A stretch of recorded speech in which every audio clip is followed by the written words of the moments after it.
No, The Adventures of Superman. As our story opens today, Clark Kent and his editor, Perry White, are on their way by car to the Chinese section of the city in response to an urgent summons from Dr. Chi Wan, learned scholar and collector of Oriental art. Darkness has fallen, and the narrow, winding streets are empty, save for a few wraith-like figures half hidden in shadowed doorways.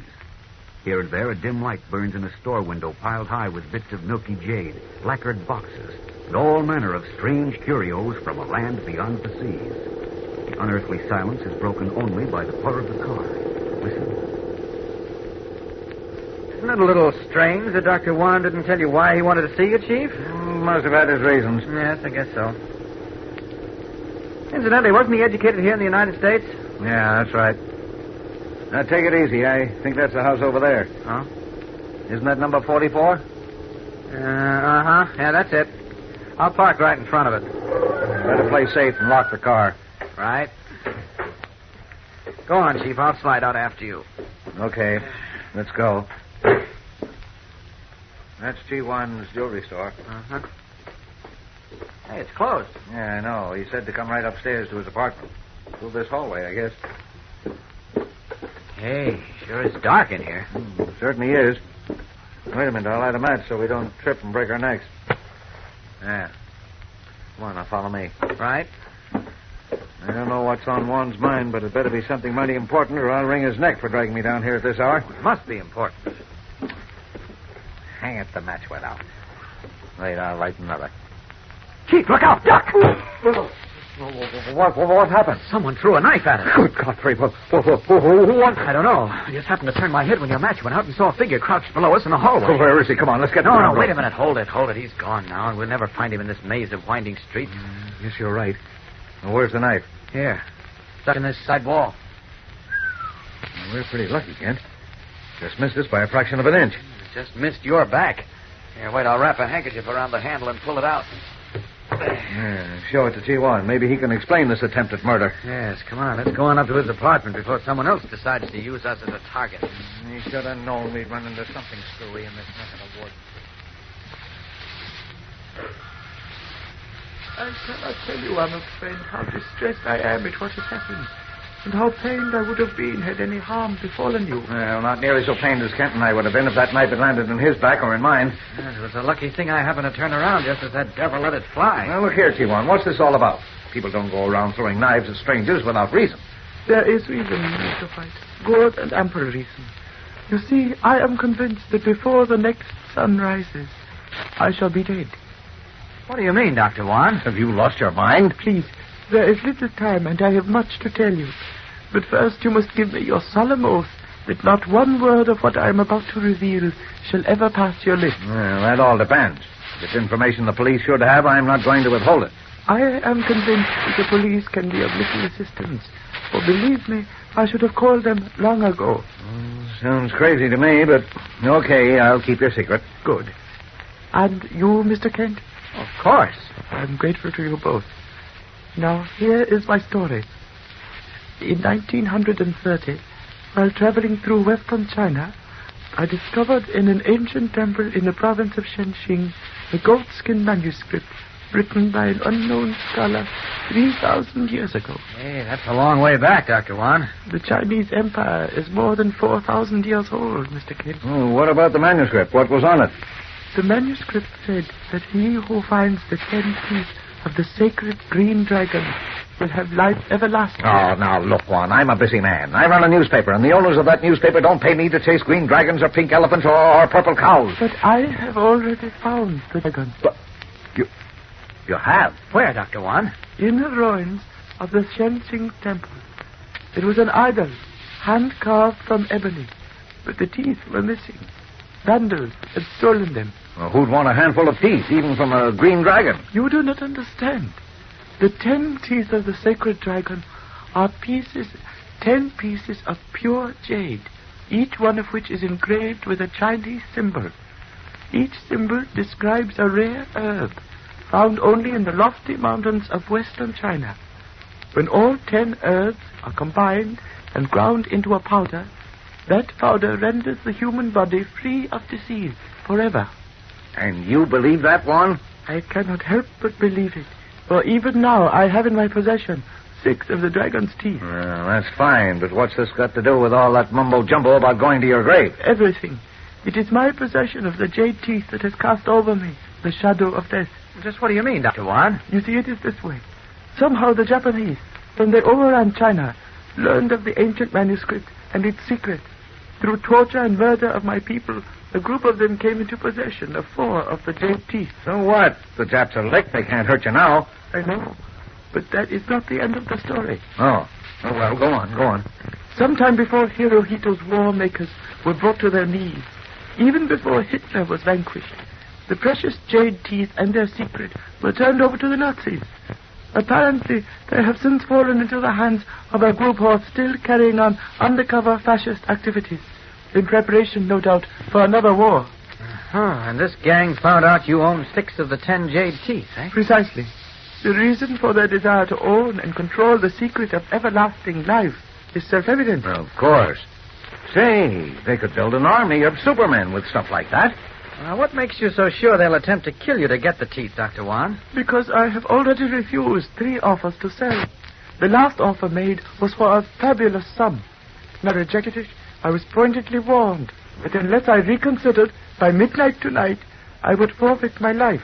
Well, who told you that? A man named Karl Schroeder, an underground German fascist who has been posing as an art dealer. Now, look, I should think this would be a case for the police or the FBI. No, there would be questions to answer. Unwanted publicity of a sort that would imperil the secret of the dragon's teeth. A secret that belongs not to one man or a group of men, but to all the world. Well, that's all very well, but Besides, I've been warned against. My telephone wire is kept.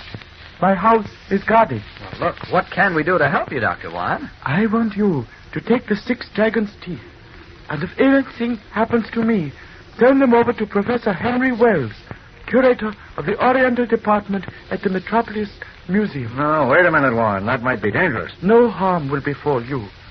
Schroeder will not run the risk of an attempt on the life of a nationally famous newspaper editor. But if you are afraid... Oh, we're not afraid. Give us the dragon's teeth. Very good. I shall get them for you from the strong box in my safe. While I am gone, will you please help yourself to some tea? It is an excellent and very special blend of which I received a shipment just this morning. Thanks. I can use the stimulant. I shall be gone only a moment. Now, look here, Kent. What's the idea of sticking our necks out on this? Because I like him. Because I got a hunch this is going to develop into a terrific story for us. Yeah? Well, I got a hunch it's going to be a lot of grief. Pour me some of that tea. Try some of this tea, Kent. It's delicious. No, thanks. I never drink tea. You don't know what you're missing. Maybe. Nothing like a good cup of tea to... Kent, what's the matter, Chief? My throat, Kent. It's tightening up. I can't breathe. Kent, that tea, it's... My Scott, it's poison. Chief! Oh, he's out cold. The boy's thinking fast. He's as pale as a ghost. I can barely feel his pulse. Can't waste any time looking for one. I've got to get him to a doctor. It may be too late. I'll come back later to settle with whoever poisoned that tea. Here we are. Now, up with the window. Away! Red cloak streaming in the night wind, Superman speeds through the darkness with Perry White limp and unconscious in his arms, racing against the grim specter of death. Meanwhile, back in the editorial rooms of the Daily Planet, Lois Lane, Star Girl reporter, questions Beanie Martin, the Planet's copy boy, concerning Clark Kent's whereabouts. You say he went out with Mr. White about an hour ago, Beanie? That's right, Miss Lane. They went to Chinatown. Chinatown? What for? On a story, I guess. I heard Mr. White say he didn't think there was much in it, but he wanted Mr. Kent to come along anyway. Look, do you know where in Chinatown they went? No, I don't. Oh, think hard, Beanie. Didn't Mr. White say where he was going? Not to me. He did mention some Chinese name, but I can't remember it. Beanie, please, try to think of that name. Gee, I can't remember. Wait a minute. Gee, that's it. Dr. G something. Dr. T. Wan? Yeah, that's it. How did you know? Dr. Wan is a well-known Chinese art dealer. They didn't say why they were going, did they? Not to me, anyway. Hi, Beanie. Hi, Jim. Say, did you hear the one about For heaven's sake, Beanie, will you save those corny jokes for some other time? Okay. See you later. What's cooking, Miss Lane? You seem upset. I am, Jim. From what Beanie just told me, Clark and the Chief are down in Chinatown digging up another story, and I'm... Chinatown? Yes, and I'm going down there to cut myself in on whatever it is. Well, now, wait a minute. It's almost 11 o'clock. No time in that for a girl to be alone, Oh, doesn't it? nonsense. I can take care of myself. I'll see you tomorrow. Oh, no, you won't. I'm coming with you. Wait till I grab my hat and coat. What makes you think they're at Dr. T1's place, Miss Lane? Beanie said he heard the keys next to the name. There it is, driver. Number 44 on the right. Okay, miss. That'll be 85. I got it, Miss Lane. You get out. Okay. Here, driver. Keep the change. Want me to wait? Why, No, thank you. We expect to be quite a while. Okay. well, now where to, Miss Lane? Well, that's Dr. Juan's store, but it's closed. Yeah, everything seems to be closed around here. Let's take a look at the store, Jim. Maybe in the back. Okay. Shut tight. Hey, wait a minute. There's a card stuck in the glass. What does it say? Let's see. The store is closed. Inquire upstairs. That means he lives above the store. We should have thought of that. Come on. Right. This must be the entrance through the hallway. It's dark. How do we find the stairs? Just stumble over them, I guess. I haven't any matches. Oh, here they are. Be careful. You go up first and I'll follow you. Are you sure the card said upstairs above the store, Jim? Jimmy, where are you? Here. Well, why didn't you say so? Got me scared to death. I thought I heard someone moving around in the hallway. I guess not. Oh, don't do that again. I talk to you. Please answer. Sorry, I didn't mean to scare you. Okay, come along. Blaine. What? Stop. There is someone down in the hallway. How do you know? I can hear someone moving. Shh. Hear those boards creak? No, I don't hear anything. Listen. Oh, yes, I hear it now. Jim, what do we do? Maybe it's just some bum moving around. Let's get up the landing. Golly, I wish it weren't so dark. He's following us up the stairs. Whoever it is. Where's the door? There must be a door to Dr. Juan's apartment. Just don't move. It's coming, all right. Jimmy, where are you? Right here. Oh. Stand back against the wall, Miss Lane. Here he comes. He's got a knife. Oh, Jimmy, what happened? I kicked him in the shin. Oh, quick. Jim. Find the door and bang on it. Here it is. Dr. Juan. Dr. Juan. Who's there? Miss Lane and Mr. Olson of the Daily Planet, please open the door. Come in, Miss Lane. Come on, Jim. Close the door, Dr. Juan. Hurry. Hurry, please. Take it easy, Miss Lane. May I ask what happened? We came here to look for Clark Kent and Perry White. And someone with a knife followed us up the steps. If it hadn't been for Jim here, I don't know what would have happened. Please sit down, both of you. Possibly you can explain something to me. Yes, but first, has Mr. White been here? Yes, both Mr. White and Mr. Kent were seated in this room not 5 minutes ago. Well, where are they now? I don't know. Mr. White was seated in the very chair you are in now, Miss Lane. He was drinking tea, as you can readily see. I excused myself for a moment to get something, but when I came back, they were gone. Both of them. That's strange. Golly. Stranger than you think, Miss Lane, since both doors leading from this room were locked. What about the windows? That one was open. It looks out on the rear yard, but they couldn't possibly have gone out the window. There's a drop of 30 feet to a stone walk. What were they doing here in the first place? That, unfortunately, is something I cannot explain. It seems there are a lot of unexplained things happening around here, Dr. Juan. Jimmy, I think we'd better go. Will you please lead us safely to a taxicab, Dr. Juan? I suggest, Miss Lane, that you do not leave this house. What? What do you I mean? strongly advise that you and Mr. Olson remain here until daylight. Otherwise, you may lose your lives. For a moment, Lois Lane and Jim Olson are startled at the ominous warning Dr. Chi Wan has just given them. Then the thought occurs to them that Dr. Wan himself may be responsible for what has happened. We'll know more in a moment when we return for the climax of today's episode. But first, here again is your announcer. You know, gang, I'll bet you weren't really surprised when I told you a while ago that Kellogg's Pep is putting out a second series of comic buttons, because you probably guessed that a second series would be along. But I'll bet you never guessed how swell these new comic buttons would be. Take the picture of Lord Plushbottom, for instance, with his high silk hat and his snow-white mustache and monocle. Or Popeye, looking so tough he must have eaten a big can of spinach. Or Superman himself. Yes, sir, these new second series Pep comic buttons are real humdingers. done up in bright red and blue and black and yellow on a gleaming white background. Every single one of these 18 new comic buttons is so bright and clear-cut that, well, you'll want to collect them all. So hop to it. Get the first series and the second series. You know, these comic buttons are easy to get. You don't spend in any money, not even a box stop. And you can't buy them anywhere. Just ask Mom to get you plenty of that super delicious whole wheat flake cereal, Kellogg's Pep. And there's your exclusive prize inside the package. That's P-E-P, Pep, the Sunshine Cereal, made by Kellogg, the greatest name in cereals. Now, back to the adventures of Superman.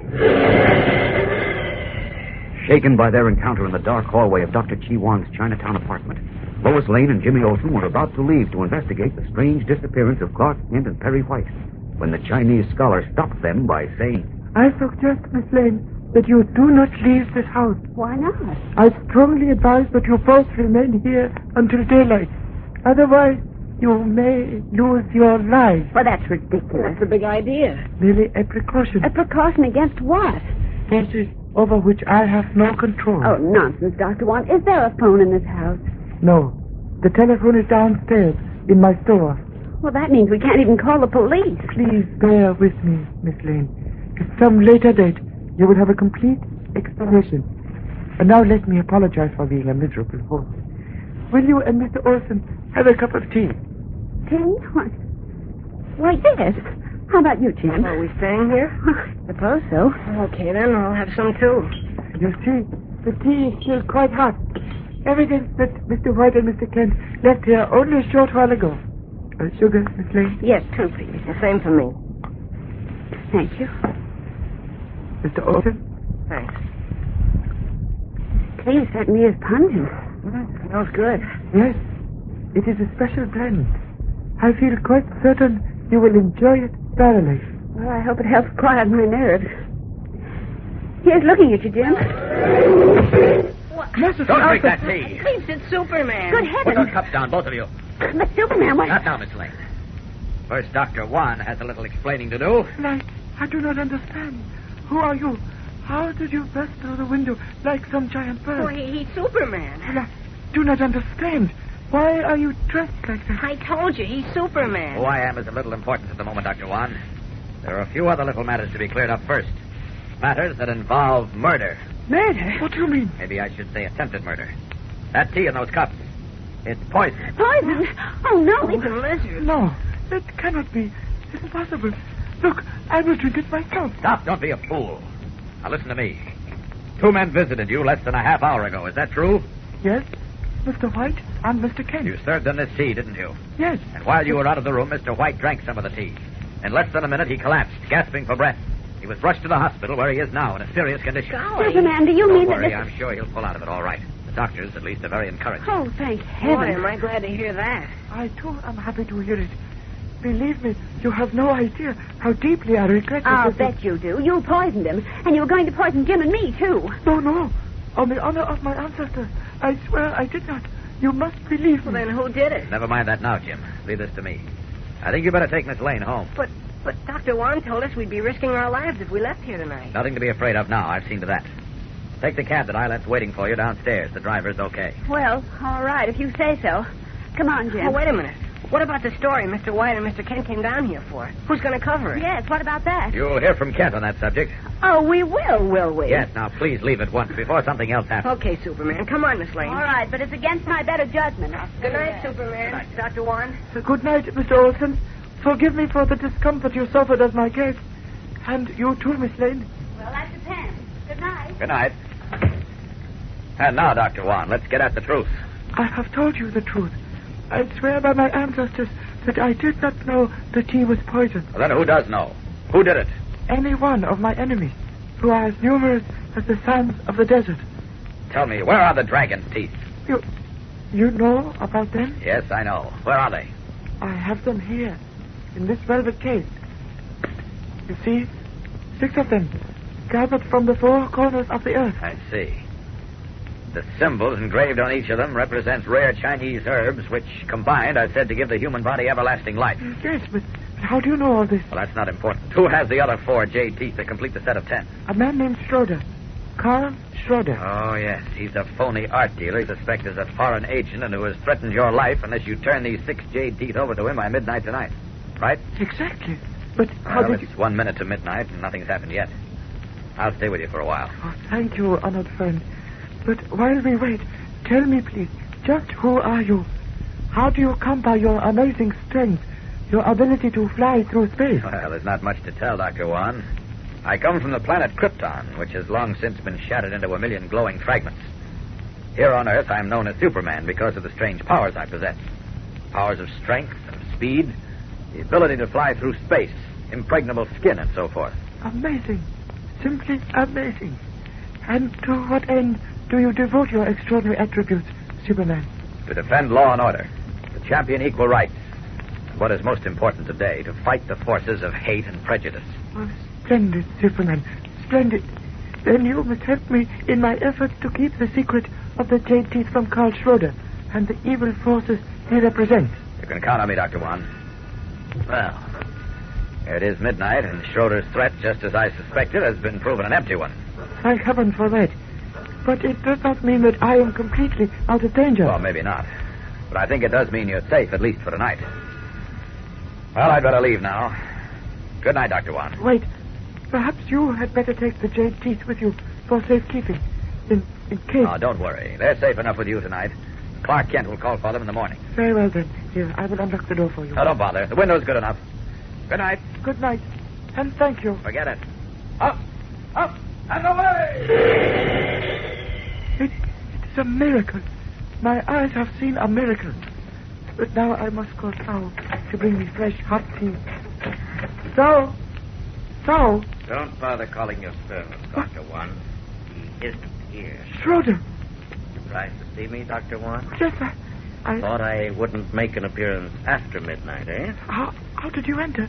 Who let you in? Your servant, Sao. No, he wouldn't. You are lying. Why should I lie? I paid him well, so he did what I asked him to. I cannot believe it of Sao. Come, Dr. Wan. Can't be so innocent, a man of your learning. Now that I'm here, aren't you going to ask me in? After all, we do have some unfinished business, you and I. No, I have no business with you. Stand back, Dr. Wan. I want to close this door because what we have to discuss requires privacy. Better? Thank you. Now, Dr. Wan, you know what I'm here for. No, I have told you. Hand it over. No, Schroeder, I refuse. Give me those jade teeth. You are too late. They're no longer here. I turned them over. Don't lie to me. Hand them over. No, never. Look, my friend, I'm in no mood to play games.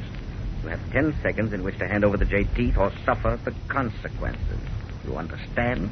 Yes, but it will do you no good, Schroeder. We'll see about that. 1, 2, 3, 4. His pale face grinned, his jaw set with determination. The slight Dr. Chi-Wan glares into the steely eyes of Carl Schroeder, fascist agent. Who will be victorious in this battle of wills? We'll know in a moment when we return for the climax of today's episode. But first, here again is your announcer. You know, some mornings when you kind of get up on the wrong side of bed, it sure helps, doesn't it, to have the cheerful sun shining at the breakfast table. And it makes you mighty cheery to taste that sunny golden toasted flavor of Kellogg's Pep. But, gang, there's even more to Pep than sunshine flavor. Sure, there's Sunshine Vitamin D, your daily minimum need in every big bowlful, plus more than twice as much of an energy vitamin B1 as in sun-ripened whole wheat. So, you get prize flavor, prize nutrition, plus prize comic buttons in every package of Kellogg's Pep. And by the way, have you heard the big news? These comic buttons are so doggone popular that now there's a new second series. 18 brand new buttons to collect. Favorite comic strip characters like Lord Plushbottom and Uncle Willie and Emmy from Mullins. And Superman, too, of course. Now, how you get these comic buttons is important. You don't have to send in a single penny, not even a box stop. Fact is, you can't buy them anywhere. They come only as exclusive prizes in packages of Kellogg's Pep. So tell Mom you'll eat lots of P-E-P, Pep, the Sunshine Cereal, made by Kellogg, the greatest name in cereals. Now, back to the adventures of Superman. Lulled into false security by Superman's mistaken confidence in his safety, Dr. Chi-Wan was surprised when Carl Schroeder, an undercover fascist agent, appeared to demand the 6 precious jade teeth. Bravely, the Chinese scholar defied Schroeder. Now, nearly an hour later, an urgent summons is broadcast on the police radio. Calling car 72. Calling car 72. Proceed at once to 44 Boyer Street, Chinatown. Signal 31. Homicide. I will repeat. Car 72. Proceed at once to 44 Boyer Street, Chinatown.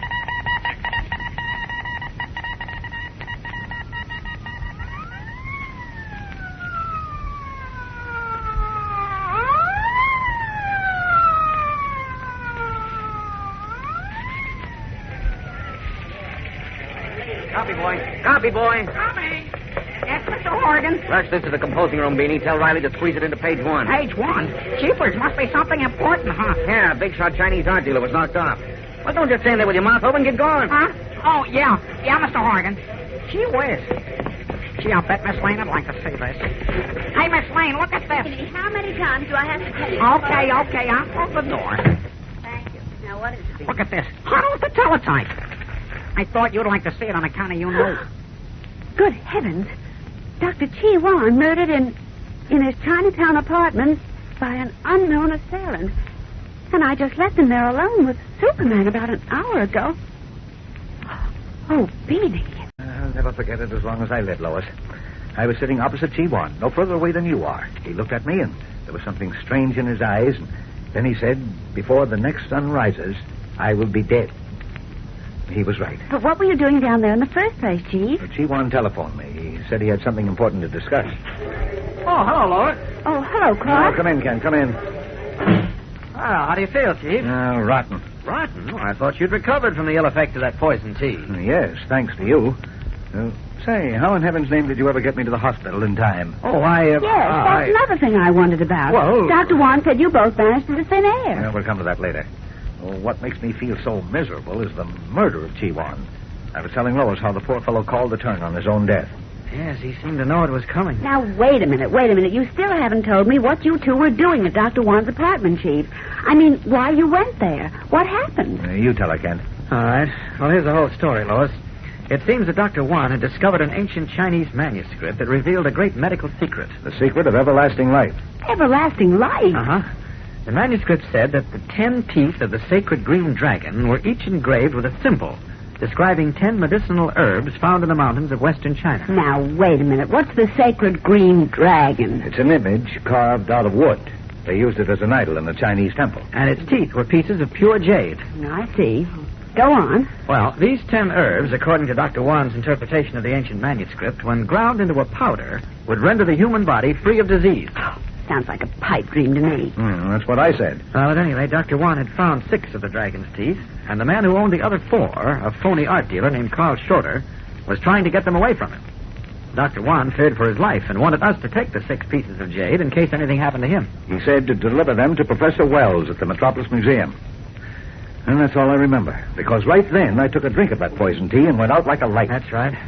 Dr. Wan was out of the room at the time getting the jade, but the chief looked so sick I couldn't wait for him to return. I guess that's about where Jimmy and I came in. You see, I figured you were both out on a big story, so we followed you down to Chinatown. You shouldn't have done that, Lois. Well, maybe not, but we did. At any rate, we got to Dr. Wan's apartment after being chased up the steps. He told us you'd been there and that he was completely baffled by your sudden disappearance. And then he offered us some tea. Both Jimmy and I were about to drink it when Superman came crashing through the window and knocked the cups right out of our hands. Superman? That's right. If it weren't for Superman, Jim and I would probably be stretched out in the morgue right now. Well, I'll be... how in the world did he know that you were there? Oh, that is, he has a way of finding out when he's needed. Oh, lucky for us. Anyway, what I'm driving at is this, Chief. I think Superman knows who killed Dr. Chi Wan. What? Oh, now, wait a minute, Lois. As a matter of fact, I'm sure he does. Well, you're wrong. I'm not wrong. I say you are. Oh, you do you? I certainly do, and what's more, I... Now, look here, stop Mr. it, stop Kent, it. I'm sick and tired of Well, hearing... Stop it, I said. What's the matter with you two? He's such a know-it-all. Oh, I'm not, Lois. It's just You that you're are, always... too. No one can make a statement or express an opinion without Mr. Smart Aleck putting his 2 cents That's in. not so You're at all. always It's just doing that I that. happen to know... For the love of Heaven, heaven, will you please do your squabbling someplace other than in my office? Now, look. I'm still weak from my experience with that poison tea. I'm shaken by the murder of my friend Chi Wan. I want to do everything I can to help the police get the man who killed him. Now, if you two can't or won't help me, you get out. Wait a minute, Chief. Take it easy. Take it easy. Take it easy. How can I take it easy when my two top reporters use my office to stage a prize? I'm sorry. I didn't mean to get into a fight. Well, neither did I. I simply said I had reason to believe that Superman knows who killed Dr. Wan, and he jumped down my throat. All right. You Forget did. it. Forget it. Now, Lois, tell us why you think that Superman knows the killer. Because when Jim and I left Dr. Wan's apartment, Superman remained there with him alone. That was a few minutes before midnight. And according to the police surgeon, Dr. Wan was killed shortly after midnight. Are you sure of this? I'm positive. Good Godfrey. You don't think Superman did it, do you? Oh, that's preposterous. Yes, of course it is. But it just seems to me that since we know that Superman was there just before Dr. Wan was murdered, and since, so far as we know, he was the last one to see Dr. Wan alive, he'd know more about what happened than anyone else. That makes sense to me. What do you think, Kent? Well, it does seem logical, but I'm sure Superman knows no more about this than we do. Really? And since when have you been appointed official spokesman for Superman? You are presuming a bit too much, Kent, aren't you? No, I'm not really. Maybe you have some reason for not wanting us to contact Superman. I don't think you really mean that, Lois, so I'll just forget you said it. Now, look, let's calm down, shall we, all of us? Do either of you think for 1 minute that Superman could be a witness to a murder and not at least do something about it, let alone permit it to happen? Well, no, I don't think so. Of course not. So let's drop the discussion of Superman and concentrate on ways and means to find Dr. Wan's killer. Okay. And how would you do it, Sherlock? Well, I think our best bet is to have a chat with Mr. Schroeder.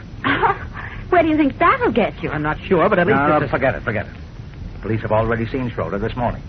Inspector Henderson tells me they can't pin a thing on him. Just the same, I want to talk with him. I'm convinced that Wan was either killed by Schroeder or at Schroeder's orders. Brilliant deduction, Sherlock. But can you prove it? Look, if I can find Dr. Wan's 6 jade teeth in Schroeder's possession, that'll be all the proof we need. Why, sure. But the trick is to find the jade teeth. Well, if they're anywhere on Schroeder's premises, I'll find them. I still think you're going on a wild goose chase, Kent. So do I. Maybe so. We'll see. Go on. All the pig-headed, opinionated... Now, cut that out, Lois. Well, Cut it out. is. Cut it out. Kent's right more often than not, and you know it. Well... All right, so I'm defending him. But as a newspaper man, it's my business to defend whoever is right. Okay, I'll just go lose myself. No, someplace. stop being so childish and come back here. Now, about that appeal to Superman, I'm beginning to think it might not be a bad thing to run it. Well, now you're talking sense. Not because I believe Superman's withholding information. Because I think the police should know he was alone with Juan at midnight. And because, well, I think it'll make a pretty good publicity stunt for the Daily Planet. I don't care why you want to do it, so long as you do it. Okay. I'll call Fogarty in the press room and tell him to hold a 2-column box on page 1. Now, you knock off the copy and send it down to him in a hurry. It's practically finished, Steve. I'll see you later. Flushed with what she considers a victory over Clark Kent, Lois Lane rushes to her desk to write an appeal for Superman's appearance. Meanwhile, what about Kent? Is he really attempting to hold important information known to himself as Superman? We'll know more in a moment when we return for the exciting climax of today's episode. But first, here again is your announcer. You know, all the fellows and girls in the gang are mighty excited about this new second series of comic buttons, the swell prizes that come in packages of Kellogg's Pep. Why, it's almost like a double feature movie. Everybody got such a kick out of collecting all 18 buttons in the first series that Kellogg was sure you'd get a kick out of a brand new second series to make your fun last twice as long. These new Pep comic buttons are really swell, too, colored in brilliant red, yellow, blue, and black on a gleaming white background, so the pictures of your favorite comic strip characters show up like anything. And every single picture is really true to life. Andy Gump and Olive Oyl and Superman and all the others are straight from the funny papers. Any one of these snappy new buttons is a swell, elegant prize to find inside a package of Kellogg's Pep. That's how you get the buttons, you know. You don't send in any money, not even a box stop, and you can't buy them anywhere. All you do is to make sure Mother gets plenty of that super delicious whole wheat flake cereal, Kellogg's Pep, and look inside the package for your exclusive prize. Ask Mom for P-E-P, Pep, the Sunshine Cereal, made by Kellogg, the greatest name in cereals. Now, back to the adventures of Superman. Insisting over Clark Kent's objection that Superman, known to have been alone with Dr. Wan just before the Chinese scholar was murdered, would have information regarding the murderer, Lois Lane persuaded Perry White to print an appeal for the Man of Steel to help the police. Now, in Perry White's office, She is discussing the possible results of the appeal with the gray-haired editor. I've just been out on the street, Chief, and you should see what a sensation we caused. Why, I'll bet the first edition of the Planet is a sellout. Really? And how? People were almost trampling each other trying to get at the newsboys who were shouting, "Extra, extra, Superman wanted for questioning and murder mystery." Good. And I think it'll do the trick, too. I'm sure of it, Chief. Superman will definitely make an appearance. Telegram for you, Mr. White. Telegram, let's have it. Oh, yes, sir. There it is. Oh, Miss Lane. Hi, Beanie. I wonder who... Well, what are you waiting for? Go on, get back to work. Yes, sir. Yes, sir. Chief, Chief, him the little... Anything important in that wire? Huh? Oh, well, let's see. Where are my glasses? Oh, why do those consigned things always have this? Here, relax, Chief. Just let me read it, will you? Oh, hurry up. Okay, just a... Chief. Well, what is it? It's a response from Superman. It is? Just listen to this. Editor, Daily Planet. If you are interested in what I know about the murder of Dr. Chi-Wan, meet me tonight at 7 in the Carson Mansion in Midville. The Carson Mansion in Midville? Superman, yes. What? Boy, why out there in that deserted old barn? Well, I don't know, but he's probably got a reason. Well, do we go? Now, wait a minute. What do you mean, That's what I said. Look, it's 6 now. It'll take us almost an hour to get there, so let's Now, get look going. here, Lois. No, don't let's waste time arguing, Chief. Please, I'll get my hat and coat and meet you downstairs in the car lot and hurry. But, Lois, don't you think we should wait for Kent? And maybe... Oh, forget about Kent. He's less help than hindrance anyway. There it is, right up ahead. That big wooden house on the right? Mm-hmm. I'll pull into the driveway. It looks dark and spooky. Well, all deserted houses look like that at night. Give me the willies. I wonder why Superman picked this place. Well, what I know. Come on. Wait a minute, Chief. What's the matter? Do you think maybe it's... Well, do you think it's really Superman waiting for us in there? Oh, now, look, Lois. Maybe I sound silly, Chief, but it just occurred to me that we didn't even bother to check the sender of the telegram. It's just possible that he may be a joker or even a killer. Oh, poppycock. Pure and utter nonsense. Now, you stay here, and I'll go see it. No, Chief, no, don't leave me alone. Well, I thought you said... Well, never mind what I said. I'll go with you. Okay, come on. So dark and quiet around here. Gosh, there's not a sound. Not even a cricket. Too early for crickets. Watch these steps. They may be rotten. Let me hold your arm, Chief. Sure. Here. Do you think he's in there? Can't tell till we get inside. Now, pull yourself together. What's that? Oh, for the love of Mike, Lois, relax. It's a steeple clod. Oh. You ready to go in now? As ready as I'll ever be, I guess. Okay, I'll open the door. Stay close to me now. Don't worry, I will. It's open, like the telegram said it would be. Yes, so I see. Now, come on. Let's go inside. Leave the door open, just in case. All right. I'll leave it. Who did that? Who closed the door? The wind. Are you sure? Yes, I'm sure.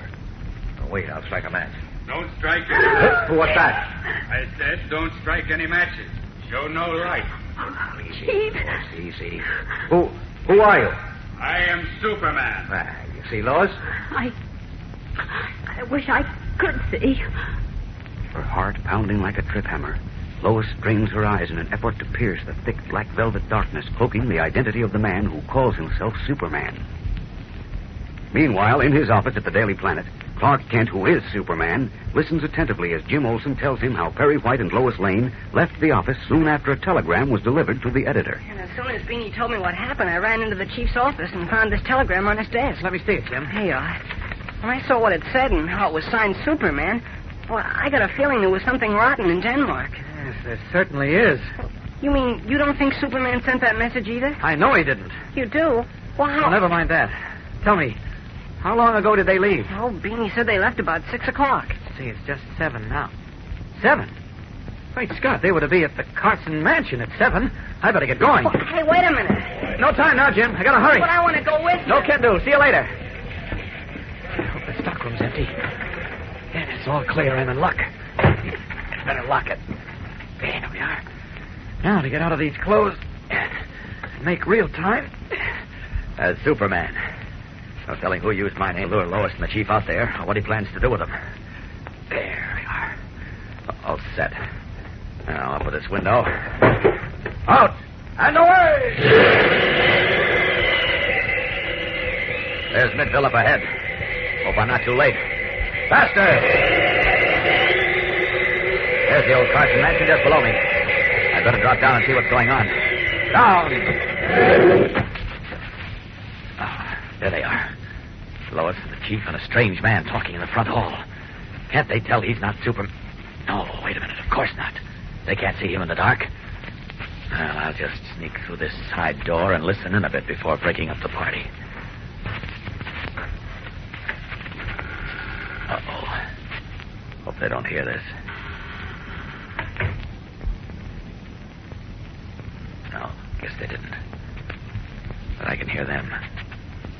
Better get up closer to be ready, just in case. But how does he know he doesn't sound like it. Smart girl, Lois. She's got a good ear. You'll just have to take my word for it, Miss Lane. Why do you object to our striking a match so we can see you? I have my reasons. You sure do, brother. Now, look, this isn't getting you what you came here for. Are you or aren't you interested in what I know about Chi-Wan's murder? You bet we are. Very well, then, listen to me. So to make good listening. The man who killed Chi-Wan is known to me and me alone. But for various reasons, I cannot tell you who he is right now. However, I can and will give you the information you want in 48 hours. But only if you promise to have the police investigation called off and make no attempt during that time to find out for yourself. Say, what do you take us for? Why must we wait 48 hours? Because he doesn't know himself, that's why. Atta girl. Now, look here, Miss He's Lane. lying, Chief. What's more, he's an imposter. Lois. He's no more Superman than I am. You're absolutely right, Miss Lane. Who's that? Superman, Mr. White. Superman in person. Holy smokes, let me out of here. No, you don't. Hey, let go of me. Let go. Stop struggling. It won't do you any good. Oh, no. That gun won't help you either. Now relax or I'll... Superman, let him have it. All right. Good heavens. Sorry I had to do that, but it was the only way I could quiet him. You can strike a match now if you wish, Mr. White. Yes, of course. You are Superman. That's right. Well, who's he? The bird you knocked out. I don't know, but I can imagine he can tell you a lot more about Chi-Wan's murder than I can. Weren't you with Dr. Wan just before he was killed? Yes, that was the trouble. It was just before. If I'd known they were going to strike, I never would have left him. Oh, Chief, what's the matter? A match. Burn my finger. Light another match. I'll carry this fellow out to your car. What are we going to do with him? Well, I guess you take him back to your office and question him. There we are. All right, lead the way, Mr. White. All right. But, Superman, suppose he regains consciousness before we get to the office. Chances are he won't. But if he does, you'll have his gun. Somebody open the door, please. I'll throw him in the back I'll do seat. Thanks. In he goes. He'll be all right until you reach Metropolis, I'm sure. I hope so. Well, I'll keep him covered. You drive, Lois. All right. Well, I'll be seeing you. Gee, thanks for everything, Superman. Don't mention it. Up and away! Zooming up into the night sky, Superman leaves Perry White and Lois Lane with the man he believes may hold the key to the murder of Chi-Wan and the disappearance of the precious jade teeth. Will the man talk? And who is he? We'll know in a moment when we return for the climax of today's episode. But first, a word from your announcer. You know, gang, there's certainly been a load of excitement around these last few days. Ever since I broke the news about the second series of comic buttons Kellogg's Pep is putting out, fellas and girls have been all pepped up because now you can have double the fun. Now there are 18 brand new pictures of your favorite comic strip characters to collect and swap duplicates with your pals. Real true-to-life pictures of Andy Gump and Jiggs and Uncle Willie and Superman, of course, done up in brilliant red and yellow and blue and black. Boy, you'll say these are about the best-looking things ever. Of course, these new comic buttons are exclusive prizes. They come only in packages of that super-delicious Whole Wheat Flake cereal, Kellogg's Pep. You can't buy them anywhere, and you don't have to send in any money, not even a box stop. But you'll find a dazzling comic button in every package of P.E.P. Pep, the Sunshine cereal, made by Kellogg, the greatest name in cereals. Now, back to the adventures of Superman. Returning to the Daily Planet with their prisoner, Perry White and Lois Lane brought him to the editor's office, where they were joined by Clark Kent and Jimmy Olsen. At the moment, they are attempting to question the man who had attempted to impersonate Superman. Now, look, mister. Unless you talk and talk fast, I'm going to turn you over to the police and charge you with the murder of Dr. Chi-Wan. Oh, no. I had nothing to do with that. You're just trying to scare me. No, we are we? Olsen, tell Miss Backrack to get hold of Inspector Henderson for me in a hurry. You bet, Chief. But they can't do anything to me. I swear I had nothing to do with the murder. Then who did? Barking at him won't help, Lois. Now, look here, Clark. Be This quiet, is my... be quiet, you two. Now, mister, this is your last chance. Do you tell us who put you up to this business, or do you tell the police? Okay. It was a man named Schroeder. Carl Schroeder. Schroeder? That's right. He hired me to impersonate Superman and stall off the murder investigation for 48 hours. Well, I'll be... What did he want 48 hours for, I wonder? Oh, that's obvious, Lois. He needed that much time to get the Jade Dragon's teeth, the entire set of 10, out of the country and into the hands of the people he's working for. Leaping lizards. He's already had more than 12 hours. Time enough to get out of the country by plane. Yes, but where did he go? North, east, south, or west? You know, Clark, I was just thinking that unless we can prove Carl Schroeder has something to do with Chiwan's murder, we're just wasting time and money making this trip. What about the 10 jade teeth, Lois? Oh, that, I think, is a fairy tale. Certainly you don't believe that jade teeth are endowed with magic properties. I don't know. There may be more to it than you think, though. The Chinese, in many respects, are remarkable people. After all, they did discover gunpowder centuries ago. This may be another amazing discovery that has remained a secret for thousands of years. Well, I'm from Missouri. You've got to show me. What happened? We hit an air pocket. It's getting a little rough. Better fasten your safety belt. Okay. We'll probably find good weather further up. They usually do. Gosh, I hope so. No, don't worry. We're just pitching and tossing a little. I'd feel a lot better if there were more passengers on board. Just 2 other men up front. Oh, really, Lois? There's nothing to... Hey, that was a bad one. That's funny. I thought I heard someone fall. Wait here. I'll be right back, Lois. No, don't leave me, Clark. Please, I'm frightened. Just you sit tight. Nothing can happen. I want to see what happened there. Turn back. I like the sound of those motors. They're missing. They conk out, we'll crack up. Maybe I better take a hand at Superman. First out with the lights. Where's that switch? Now, here it is. Now, off with these clothes. Clark, where are you? Right here, Lois. I'll be right with you. The only emergency exit is in the pilot's room up in the nose of the ship. Gotta get up there fast. There we are. All set now. I hope Lois doesn't see me as I pass her seat. Well, here goes. Good, I made it. Without being seen. Now, inside. What are you doing in here? Who are you? What's the idea? Never mind that now. This ship's in trouble. Get back where you belong. Joe, take care of it. Okay. Holy smokes, Bill. It's Superman. Superman? That's right, and I'm here to help you. You'll never land this plane in one piece. Wait, how'd you get on this ship? Must be a gag, Joe. I don't believe he is Superman. Look, this is no time for gagging. And it isn't. I don't know what your game is. Look at Joe. Get him out of my way in a hurry. I need you here. Now, wait a minute. All right, mister. You asked for it. Sorry I had to do that, but it's a matter of life and death. Now, you listen to me. No, get away from here. Put that gun down. All right, sweet dreams, Captain. Okay. Uh-oh. She's in a spin. Hope I haven't waited too long. The altimeter. 7,000 feet. 6,500. Where's that emergency exit? Oh, here it is. I've got to get under her before she cracks up. There. That does it. Door's open. Now to squeeze through. Out. And away! Creaking out, Superman dives under the stricken plane, now only a scant few hundred feet above the ground. Raises his shoulders beneath the fuselage, and carrying the 50-ton ship like any other man would carry a sack of grain, heads for a nearby meadow. Shortly after, again in his guise of Clark Kent, we find him in a small-town hotel, where Lois has just regained consciousness. What happened, Clark? Did we crash? No, we got down all right. Oh, thank heaven. Gosh, where are we now? We're in a hotel 5 miles from where the plane came down. Lois, look, I've got to go on, and I don't think you're in any condition to travel. Certainly not by plane. But there's a storm. Planes can't be flying. How can you... Well, I've arranged for a private ship. Oh, you can't fly in weather like this, Clark. It's suicide. Don't you worry. We'll get through. You'd better spend the night here and take a train back east in the morning. Well, all right, if you insist. I think it's best, Lois. Tell Mr. White I'll call him the moment something breaks, huh? So long. Okay, goodbye, and good luck, Clark. Thanks, Lois. It must be true that it's an ill wind that doesn't blow somebody some good. If that transport plane hadn't run into trouble, I never would have gotten away from Lois. Now I'll be able to reach Frisco ahead of Schroeder. Ah, here we are. Here comes the elevator. Lobby, please.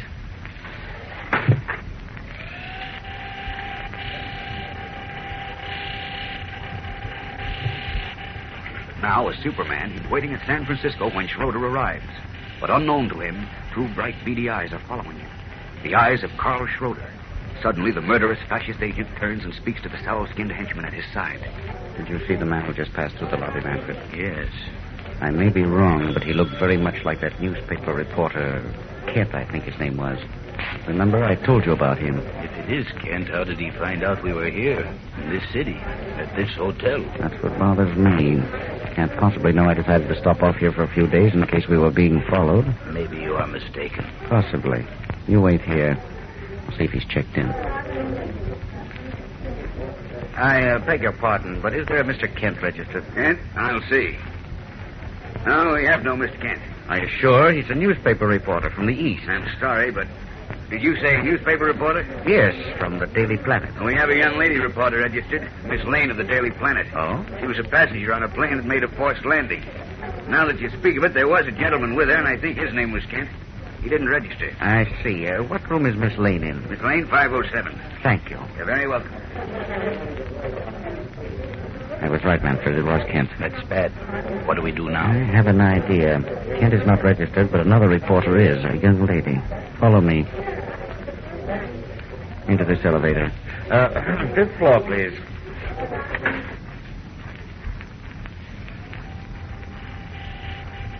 What are we going to do? Listen closely.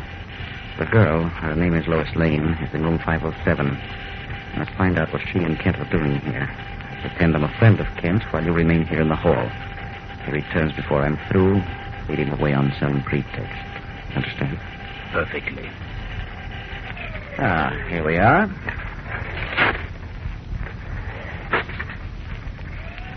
Good. When I'm finished with her, we will know how to proceed. Leaving his henchmen to guard against Kent's possible return, Carl Schroeder proceeds to Lois Lane's room. In just a moment, we'll return for the climax of today's episode. But first, here is your announcer. You know, the other day I saw a certain young lady practically dance a jig. She was that excited when she got her first comic button in this wonderful new second series Kellogg's Pep is putting out. She's sure hepped up about the big news of this second series. And no wonder. First off, it means you get double the fun of collecting these snappy-looking buttons and pinning them on your jacket or your dress or cap and swapping duplicates with your pals. Then, these new second series comic buttons seem to be almost better looking than ever. The brilliant colors, red and blue and yellow and black, show up like anything against the gleaming white background. Boy, the pictures of your funny paper favorites really stand out. Take Olive Oil, for instance, in her bright red dress with a ruffle around her neck and the slick-backed hairdo. And Superman himself. Boy, that button is a real humdinger. And so are all the others. What's more, they're easy to get. You don't send in any money, not even a box stop, and you can't buy them anywhere. But you'll find an exciting comic button, an exclusive prize, every time you open a package of P.E.P. Pep, the Sunshine Cereal, made by Kellogg, the greatest name in cereals. Now, back to the adventures of Superman. With Clark Kent en route to San Francisco as Superman, Lois Lane is alone in her hotel room, completely unaware of the danger that threatens her now as Carl Schroeder knocks on her door. Who's there? Miss Lane? Yes? This is a friend of Mr. Kent. Oh, just a moment, please. How do you do, Miss Lane? May I come in? My name is Jones. I met Mr. Kent in the lobby. He's an old friend of mine. But I... Thank you. Mr. Kent said you had a rather frightening experience. Your plane was forced down. Yes, it was terrible. But look here, Mr. How long Jones, do you and Mr. Kent expect to stay here? Well, Clark's left already. He's on his way to the coast. I'm returning east by train tomorrow. Oh, Mr. Kent is on his way to the coast? Yes, didn't he tell... Did you say that your name was Jones? Yes, Edward Jones. If your name is Jones, what are the initials CS doing on that handkerchief in your breast pocket? Why, I know who you are. You're Carl Schroeder. What's on that phone? Operator. Put it down, I said. Operator. Now, pick it up and tell the operator it was a mistake. No. Do as I say. Go on. Tell the operator it was a mistake. Never mind, operator. It was a mistake. Good. Hang up. Fine. Now, Miss Lane, since we know each other, we're going to have a very confidential talk, you and I. A very confidential talk. Sit down. Now that you know I am Carl Schroeder, we are going to have an interesting discussion. Yes, very interesting indeed. May I sit down? Suit yourself. Thank you. What do you want? Nothing much. I simply want to know why you and Mr. Kent were en route to San Francisco. That's none of your business. I'm afraid I shall have to make it my business. You were following me, weren't you? And what if we were? You were following me because you think I murdered Dr. T1. Well, didn't you? I am asking the questions, Miss Lane. You and Mr. Kent think I murdered Chi-Wan and stole the jade teeth. Better than that, Schroeder. We don't think. We know. I assume you have evidence? Plenty. Enough to send you to the tail. Very interesting. Very interesting indeed. Yes. That is precisely what I wanted to learn. All right. Now you know. So will you please get Not out so of here? fast, Miss Lane. Stand right where you are. Don't move. It might be dangerous. Manfred. Yes? Come in here. What is it, Carl? Come in and close the door. Manfred, this is Miss Lois Lane, a reporter for the Metropolis Daily Planet. I am honored to make your acquaintance, Miss Lane. Sorry, I can't say the same. Miss Lane has just told me, Manfred, that she has enough evidence to send me to the chair for the murder of Dr. Chi-Wan. What do you think of that? It reminds me of an old Chinese proverb which says, he who bears witness walks in the shadow of death. You hear that, Miss Lane? Yes, but... Keeping Manfred's Chinese proverb in mind, I suggest you tell us just what evidence you have. No, I can't. What do you mean you can't? Well, because I really haven't any evidence. I was lying. Why? Because you startled me. I wanted you to leave. I thought if I told you we had incriminating evidence against you, why, you would leave. And... Now you are lying, Miss Lane. No, that's the truth. Then why were you and Mr. Kent following me? Must have been more than just suspicious. No, You what? We weren't even following you. We were on our way to the coast to cover a story. A convention. Don't believe her, Schroeder. It's a lie. Of course it is. No, it's the truth. Don't waste your breath, Miss Lane. You do not lie convincingly. Tell me the truth.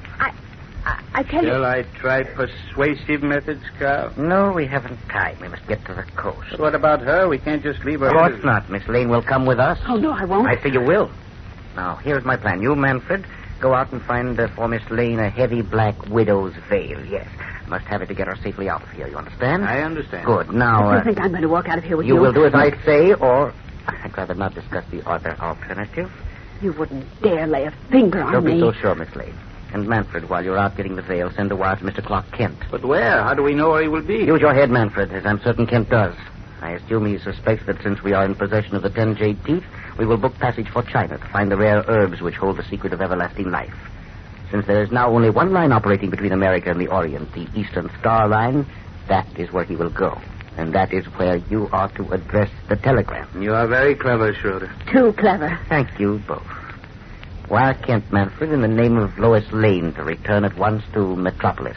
Make it important. That, you see, will get him out of our way until we are safely en route to China.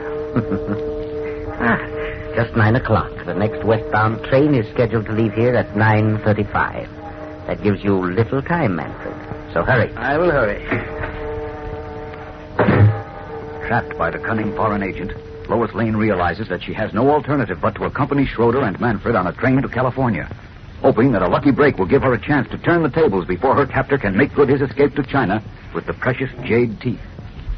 Meanwhile, back in Metropolis, unaware of what has been going on, Harry White is in his office at the Daily Planet, trying frantically to learn the whereabouts of his 2-star reporters. What incarnation do I have to do to get some information around here? Olson! Olson! Stop guessing me and come in here! Of all the confounded, incompetent nincompoops in the world, I think I've got the biggest... Chief? Did you hear something about... No, I haven't heard a thing about anything. How can I, with a staff of idiots like I've got? Close that door before I go out of my mind completely. Yes, Chief. I said stop guessing me! Yeah, I'm okay, Chief. But about Miss Lane and Mr. Kent... Well, what about them? Have you found out where they are? No, but... Has anyone found out anything? No. No. That's all the answer I get around here. Doesn't anybody in the whole staff know how to dig up information? Don't I have any real reporters? Yes, There but... you go again. Why haven't you checked the airline since we learned about their plane being forced down? Why doesn't someone fly... Look, I just talked with the Oh, airline. you did? Well. They said that when the plane was forced down, all the passengers were transferred to the Capitol Hotel in Briarville. Good. Did you call the hotel? Oh, I tried to, but I couldn't get through to them because... Why? Because there's a terrific storm out there, that's why, and all the lines are down. They are? Well, that's what the operator says, and she ought to know. Good Godfrey, that's terrible. That's awful. Why, we can't even find out if they're alive or Oh, hurt. they're not hurt, I know that. How do you know? Because the airline reported the plane made a miraculous landing. All passengers and crew are safe. Oh, thank heaven for that. Then what have I been so worried for? Why doesn't somebody tell me things like that? Why am I cursed with an unscrew chap that... Fireworks about? Mr. Kent. In person? No, it can't be. But I thought you... What's the matter with you two? You look like you're seeing a ghost. Well, where have you been? Where'd you come from? How'd you get here? When did you... Whoa. Wait a minute. Calm down, Chief. I can explain. No, you can't, can you? Well, you can. Well, go ahead. Explain. All right, if you just give me a chance. Oh, you sound like a dictionary on a pogo stick. Here's the story in a nutshell. Our ship ran into bad weather near Briarville. We were forced down and taken to the Capitol Oh, Hotel. we know all yes, that. Yes, go on. All right. I left Lois at the hotel in Briarville and continued on to San Francisco. But how could you? The storm Oh, was... I hired a private plane, you see. And then what happened? Well, nothing, except when I got to the Eastern Star Line, where I expected to run into our friend Carl Schroeder, I found a telegram from Lois telling me to come back here. From Lois? That's right. Where is she? That's what I'd like to know. You mean she isn't here? She didn't get back? No. And what's more, we haven't even heard from her. Now, wait a minute. Is this a joke? Well, what do you think? Sure isn't funny to me. Where are you going, Kent? Where are you going? No time to explain now, Chief. I got a job to do. As Superman.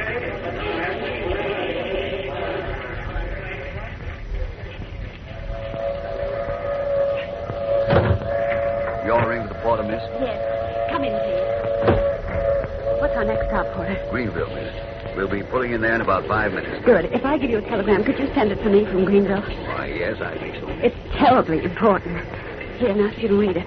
Perry White, Daily Planet, Metropolis. That's right. In trouble. Ford Pacific Flyer. Have police meet train in San Francisco. Lois. That's right. Trouble, miss? Something I can do to help? I'm afraid not, but just please see that this wire gets off. Here's $1. Now, please don't fail me. I'll do my best. Desperate, Lois Lane clutches at a straw in an effort to escape from Carl Schroeder, who holds her prisoner aboard the westbound flyer. Will her plan work? We'll know in a moment, so stay tuned in. Meanwhile, here again is your announcer. Gang, I don't know when I've got such a kick out of something, so many chuckles as I have out of this brand new second series of comic buttons that now come in packages of Kellogg's Pep. These pictures of your old friends are straight from the funny papers. Look so real they could talk. Take Maggie, for instance, from Bringing Up Father. She has that sly sort of grin she always wears when she's getting ready to make trouble for Jiggs. And Lord Plushbottom from Moon Mullins in his high silk hat and droopy walrus mustache and black ribbon glasses. Boy, he's bound to hand you a laugh. And Emmy and Olive Oil and Superman himself. Every single one of these second series comic buttons is a humdinger, really worth collecting and wearing pinned on your jacket or dress or cap. Not to mention the swell fun in swapping duplicates with your pals. So, how about it, gang? Better ask Mom to get you some more of that super delicious whole wheat flake cereal, Kellogg's Pep. That's the only way you can get those exclusive prizes. You don't send in any money, not even a box stop, and you can't buy them anywhere, but you'll find exciting comic buttons in packages of P-E-P. Pep, the Sunshine Cereal, made by Kellogg, the greatest name in cereals. Now, back to the adventures of Superman. Forced to accompany him on a train en route to San Francisco, Lois Lane makes an attempt to outwit Carl Schroeder by asking the porter to send a telegram for her to Perry White. But as the obliging porter leaves her Pullman compartment, he is approached by Schroeder. Porter, Yes, sir. if the young lady in this compartment happens to say anything peculiar, pay no attention to her, please. You see, she's sick. I see, sir. But she didn't say anything peculiar. Just asked me to send a telegram for her from Greenville. She did, eh? Now, let me see the message, please. Oh, it's all right. Her doctor. Oh, here it is, sir.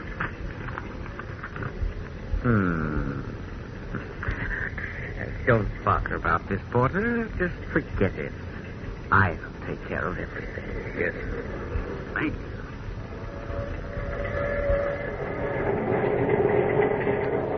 So, Miss Lois, you'll try to put one over on Carl Schroeder, huh? Come in. Good evening, Miss Lane. What do you want? Oh, I just stepped in for a moment to see how you're getting along. You don't have to worry about me. Oh, but I do worry. You're very clever. Get out of here. Get out or I'll ring for the porter. That won't help you, Miss Lane. The porter understands everything now. What do you mean? I've explained to him that you're sick, but you're not responsible for the things you do or say. Why, you... Don't excite yourself, Miss Lane. Get out of here. Get out! I shall remain with you until the train pulls out of the station we are coming into. See, I don't trust you now. Not after the little trick with the telegram. Oh, you know. Yes, I have it here in my pocket. Don't try anything like that again, or you may find yourself in trouble. Why are you taking me with you? What are you going to do with me? That we will decide when we reach our destination. You've got the jade, you've got the dragon's teeth. What more do you want? We want to make sure we keep the jade until we are out of reach. Pull that window shade down, Miss Lane. No, I won't. I said pull down that window shade. No. Help! Help! Shut up, you little fool. Help, police! Shut up, Open up in there. One moment. What's going on in there? He's keeping me prisoner, conductor. The young lady's not well. That's a lie. Now, wait a minute. His name is Carl Schroeder, and he killed a Chinese back east, and he froze in Dragon Street. You see, conductor, she isn't making sense. Please believe me. I'm taking her to a doctor in California. He's lying. He killed the man. He's a murderer. Maybe I'd better get a car. Yes, please call one. As you wish, conductor, but anyone can see the poor girl is not in her right mind. Speaking of dragon's teeth. It's true. He stole the dragon's ship. He did. I guess you're right. Sorry I bothered No, you. don't leave me. Oh, Lois, you can't go out. Thank you, conductor. You made a very valiant attempt, Mr. I will leave you now, but remember, you're being watched constantly. Good night.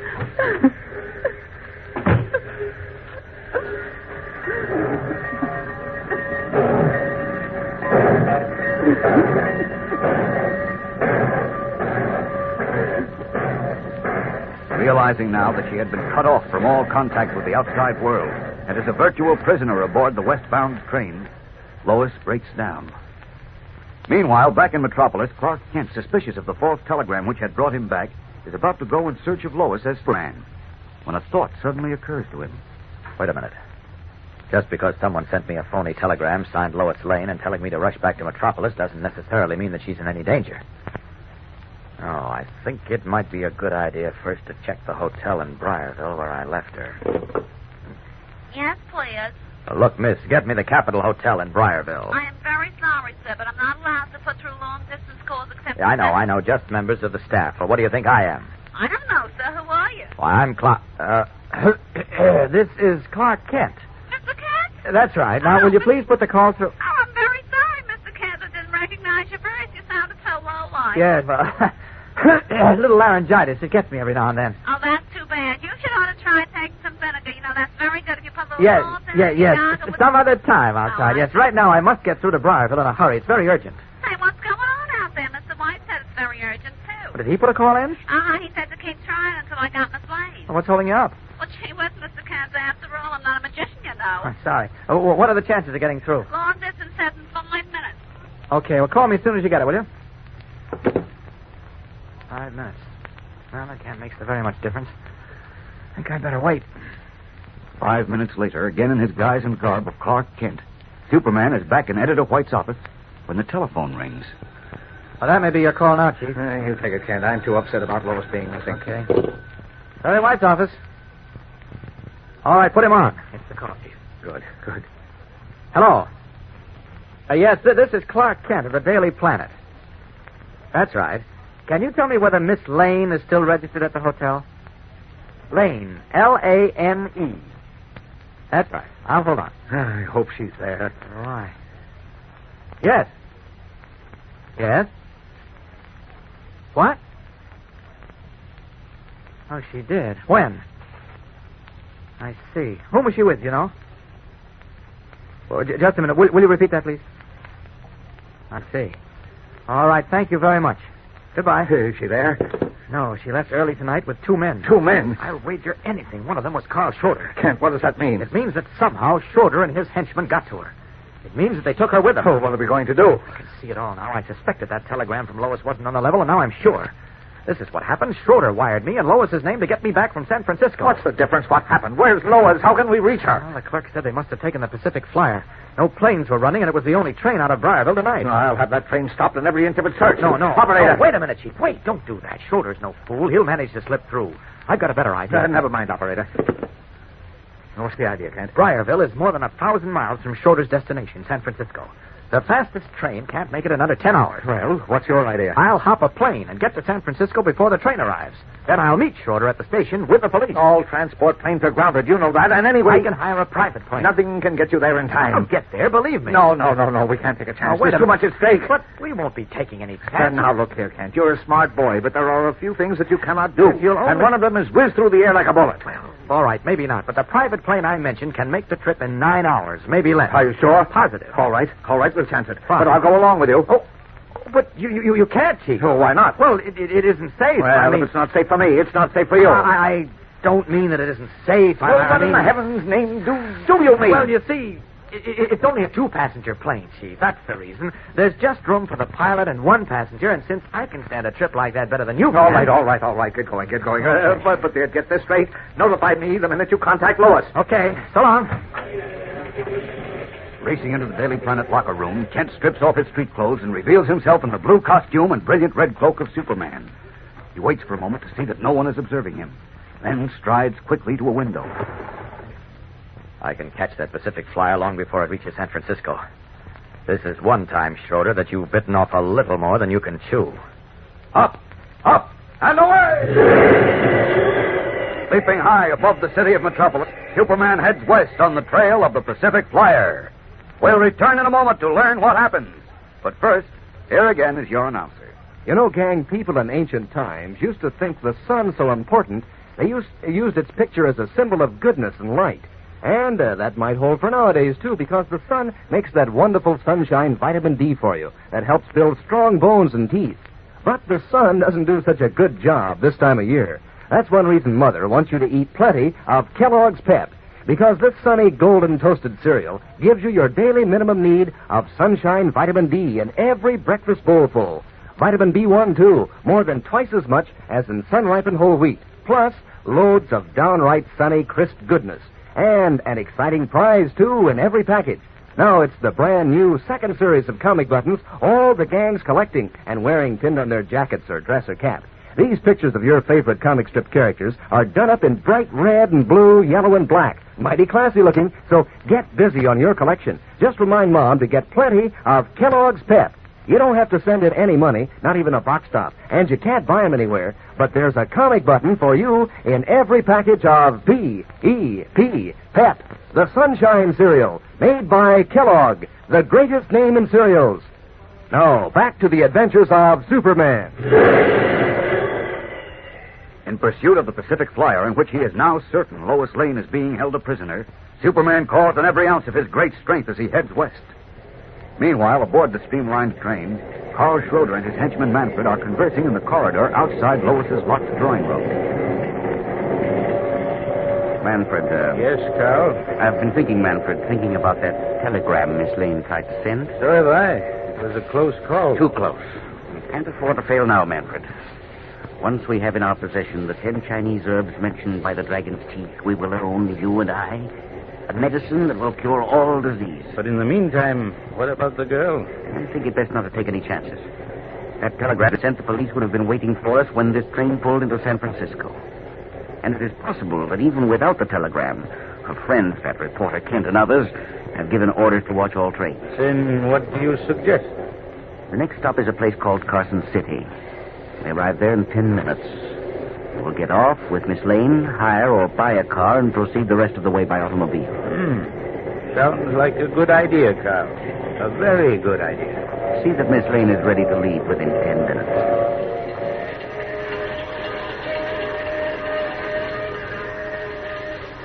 I think it best not to take any chances, Manfred.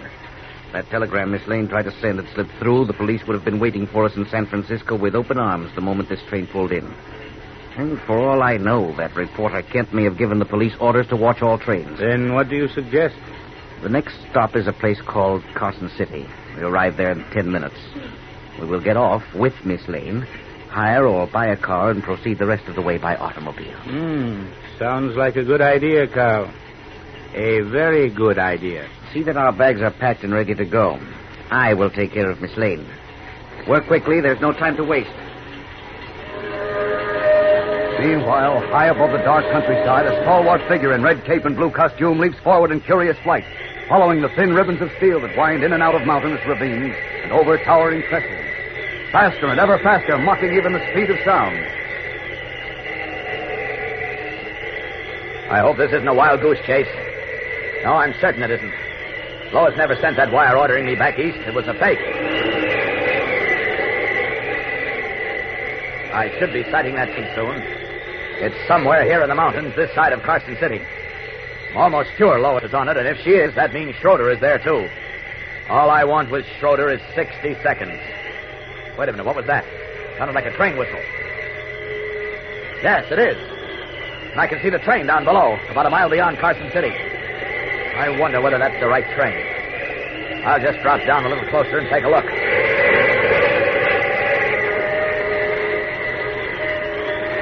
Uh-huh. Pacific Flyer, all right. The only train they could be on. Now to get aboard is Clark Kent. Down! Down!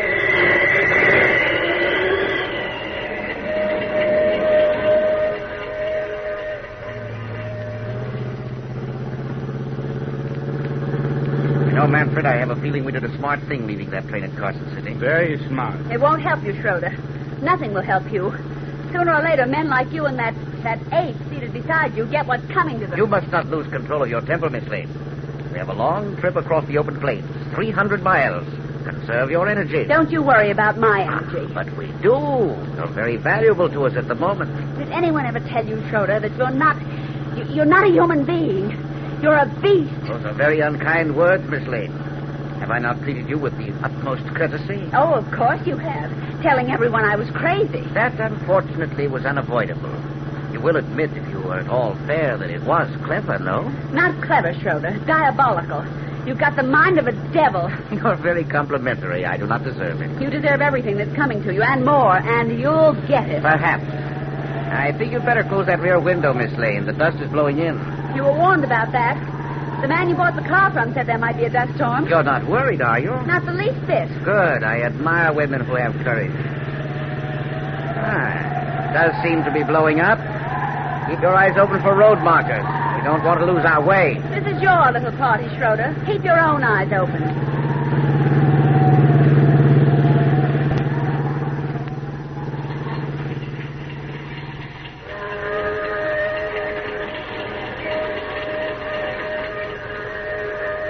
Now, look, my name is Clark Kent, Porter. I'm a newspaper man with the Daily Planet, and all I'd like is some information about this young lady. She's a passenger aboard this Sorry, train. sir, but we're not allowed to give out information about passengers. But the young lady I'm inquiring about is a personal friend of mine. It doesn't make any difference, sir. Well, the Pullman conductor said you could help me. He did? Yes. Well, then I guess it's all right. Oh, good. Now, maybe you can tell me what I want to know. Was the young lady answering the description I gave you on board this train? Yes, sir. She was the sick lady in drawing room A. The what? The sick lady. Well, who told you she was sick? The gentleman traveling with her. He said I wasn't to pay no attention if she come out with something queer. Oh, this gentleman who was traveling with her, Porter, was he alone? No, sir. There was another gentleman with him. Where are they now? They got off at Carson City. With the young lady? Yes, sir. I've got to go after them. We don't make any stops till we get to Pine Valley. That's a good 2-hour run. Oh, yes, I know. Well, thanks. Thanks a lot, Porter. You're welcome, sir. Here. Oh, thank you, sir. Can't wait till we reach Pine Valley. Every second counts now. As it is, I may not be able to pick up their trail. Why didn't I overtake the train before it reached Carson City? Well, there's no sense crying over spilt milk. Got to get off the same way I got on. Through the observation platform. Yeah. Paying attention. Yeah, I guess it's safe. Nobody's watching me. Off with these clothes. There we are. You slipped through this time, Schroeder. But it won't be for long. There. Now, back to Carson City as Superman. Up, and away! Leaving the train from the deserted observation platform, Superman, red cloak streaming in the wind, heads back to Carson City in the faint hope of again picking up Carl Schroeder's trail. We'll return in a moment to learn where Schroeder has gone. But first, here again is your announcer. You know, gang, there's sure a mad rush for the Kellogg's Pep Package these days, because that's the only place you can get those brand new second series comic buttons all the gang's collecting. And are these new buttons swell? Full-color, true-to-life pictures of your favorite comic strip characters looking so real you'd think they were going to speak. There's Hans and Fritz and Andy Gump and Superman, of course. 18 different buttons in all. Oh, you'll have a mighty smart collection when you pin those new Pep comic buttons on your jacket or your dress or cap. Why, it even seems to make it more fun to follow the funny papers when you have buttons with the real characters on them. And it gives you lots to talk about when you meet up with your friends. Because, you'll want to compare notes on how many everybody's collected. And, the best part is you don't have to send in any money for these comic buttons, not even a box top. And you can't buy them anywhere. They come only as exclusive prizes in packages of that super delicious whole wheat flake cereal, Kellogg's Pep. So ask Mom to get you a good supply of Pep tomorrow. That's P-E-P, Pep. the Sunshine Cereal, made by Kellogg, the greatest name in cereals. Now, back to the adventures of Superman. 15 miles from Carson City, heading west in a car, Carl Schroeder, Lois Lane, and Manfred, Schroeder's henchmen, have run into a blinding dust storm.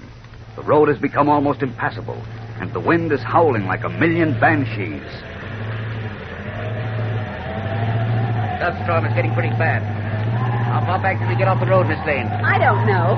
I told you this was your little party. Go ahead and run it. I can't see with the dust blowing against the windshield. I have to go out and look around.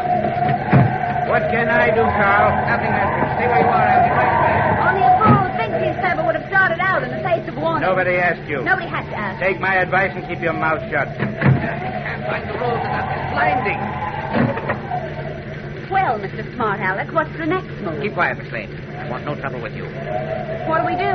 Sit here and let the dust bury us alive? We keep going as long as we can across the plain. Just listen to that man back in Carson City. Shut up. Why do we put up with her cow? Can't we get rid of her? You wouldn't dare. Who can tell? Maybe it would be better if we turned back. Back where? Lost all sense of direction. Nothing but dust, and more dust. And that wind howling. But how much longer can we keep going this way? For all you know, we're moving in circles. I told you to keep quiet. It gets worse by the minute. What happened? Car stalled. We're carrying too big a load. What does that mean? It means we cannot continue carrying so big a load. Do as I suggested, Carl.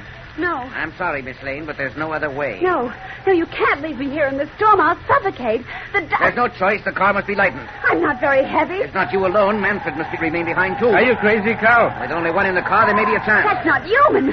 Please, don't leave us behind. I helped you get the jade teeth, Carl. You'd never have them if not for me. I know, Manfred, but there's no help for it. That's what you think. Don't pull your knife, Manfred. I have a gun. If one of us lives, it'll be me. Oh! You struck him on the head. With my life or his. Carry him out. Leave him here with you. He'll be all right shortly. Now, step from the car, Miss Lane. Oh, no, please. Step from the car. You beast. Goodbye, Miss Lane. And good luck. Wait, Schroeder, this is murder. Manfred's seriously hurt, and we'll never be able to survive this. Please. It matters to me. I have the dragon's teeth, and I must get through with them. Nothing else matters. Schroeder, please wait. Please listen to me. I have no time to wait. Goodbye, Miss Lane. Come back, Schroeder. Schroeder, come back, please. Schroeder, come back. Schroeder, come back. Come back. Don't leave us here.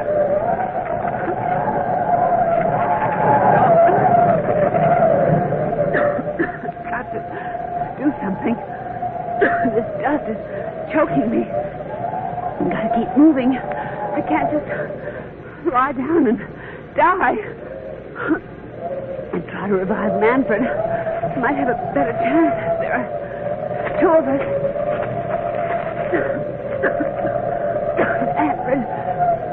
Manfred. He's still unconscious. Maybe if I could turn him over. No. He's too heavy. Oh, if only I had some water. He's groaned. He's coming to. Manfred. Manfred. It's me.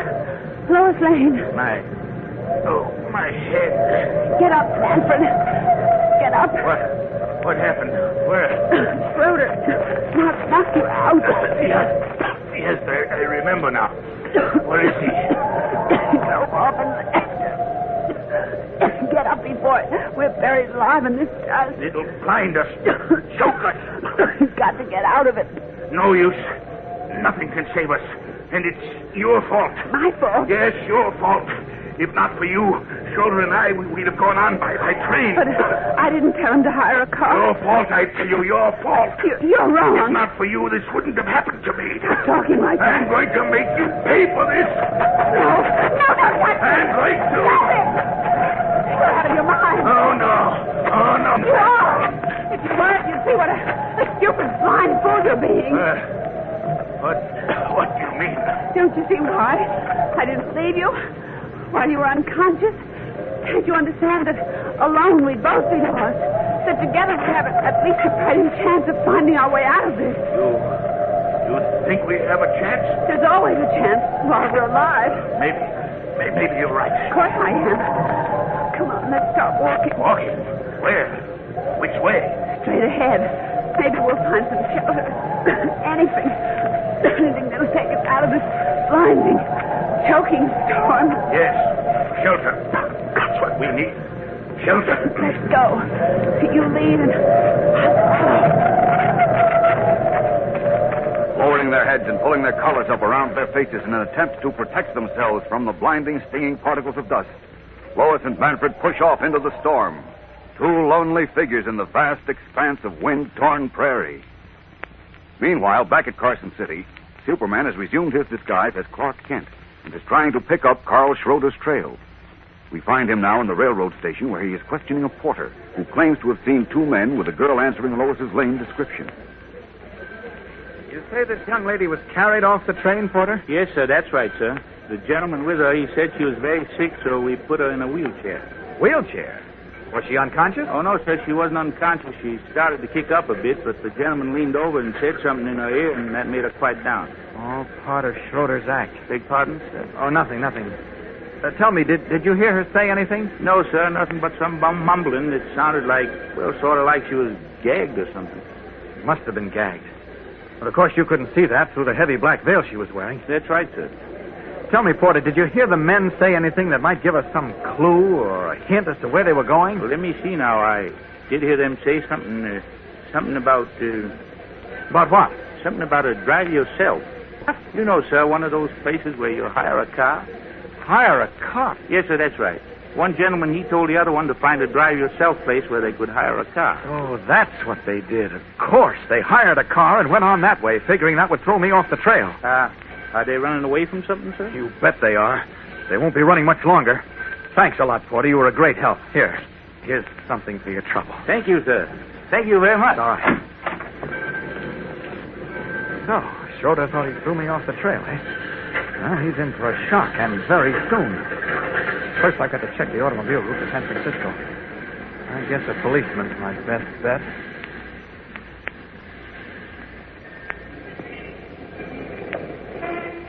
Excuse me, officer. Could you tell me the best route out of Carson City for San Francisco? You driving? Yes. Well, I could give you the route all right, but I wouldn't plan to go today if I were you. Why not? Because you got to drive across the prairie to pick up the main highway for the coast. And there's an awful dust storm sweeping that prairie now. There is? Worst one ever. Don't you notice the wind here? Yes, but Nothing to what goes on out there and one of them dust storms comes up. Really? Worth a man's life to get caught in it. Bad as all that? Yes, sir. Dust gets so thick you can't see your hand in front of your face. Yes, sir. God, and Lois is right in it. What's that? Nothing, officer. Thanks very much. Don't mention it. Better hold up until tomorrow. Might be over by then. Yeah, I guess I will. Yes, I will now with Lois out there. Into this alley. Better make time now. Superman. Off with these clothes. There's no telling what may have happened to them out there. I just hope I'm not too late. There we are. All set. Now, up, and away! Like a blue and crimson arrow shot from a powerful bow, Superman streaks up into the storm-clouded sky. Then, veering sharply, he rockets toward the dark, dust-swept prairie, his red cape streaming in the angry wind.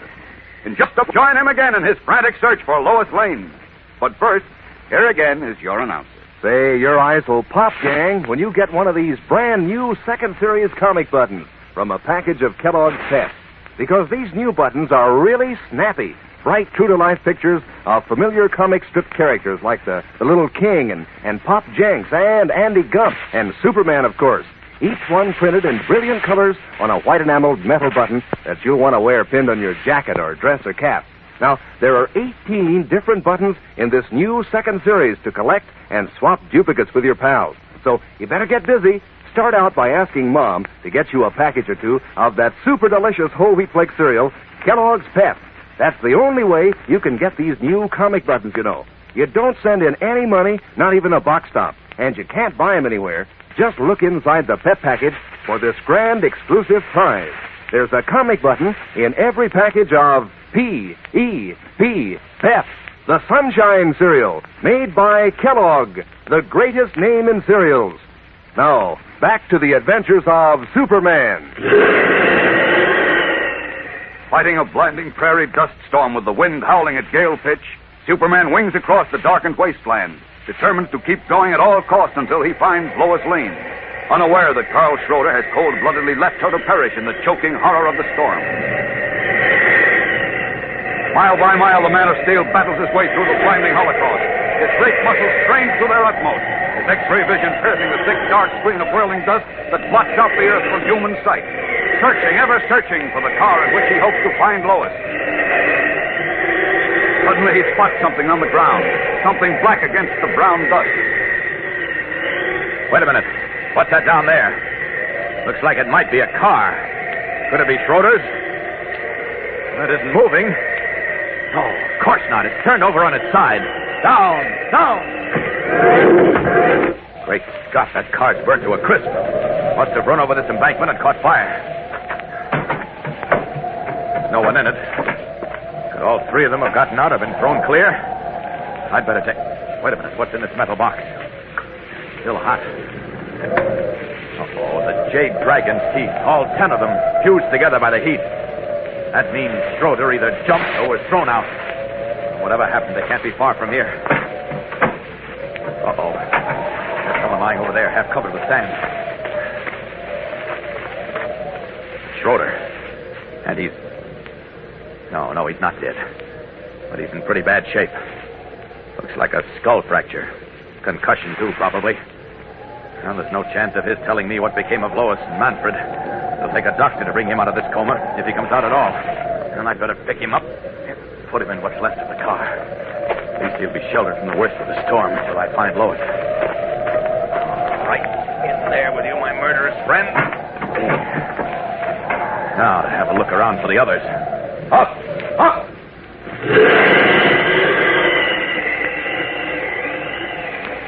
There's no sign of either of them around here. Where could they have wandered to? Yes, and how can I even hope to find either of them? Two tiny specks lost in this huge cloud of swirling dust. Away! They overpowered Miss Lane and took her away, Morrissey. Oh, Mother of Mercy, who'd want to be doing that? I don't know. Did anyone else go up to her apartment this evening? No, sir. I was on the door all evening. You know, we don't let strangers in unless we announce them to the tenant first. Well, then whoever it was must have come up the fire escape at the rear of the building.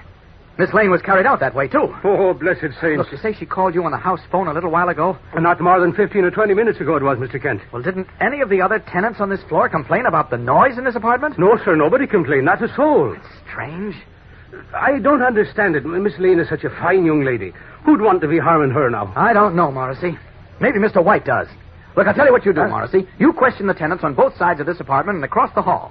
Find out if they heard anything. I'll phone Mr. Hadn't we better be calling the police? No, not yet. Mr. White may be able to give me a lead. Number, please. Oh, I want Brentwood 6242. Brentwood 6242. Yes, and hurry it, please. It's very urgent. Get going, Morrissey. Okay.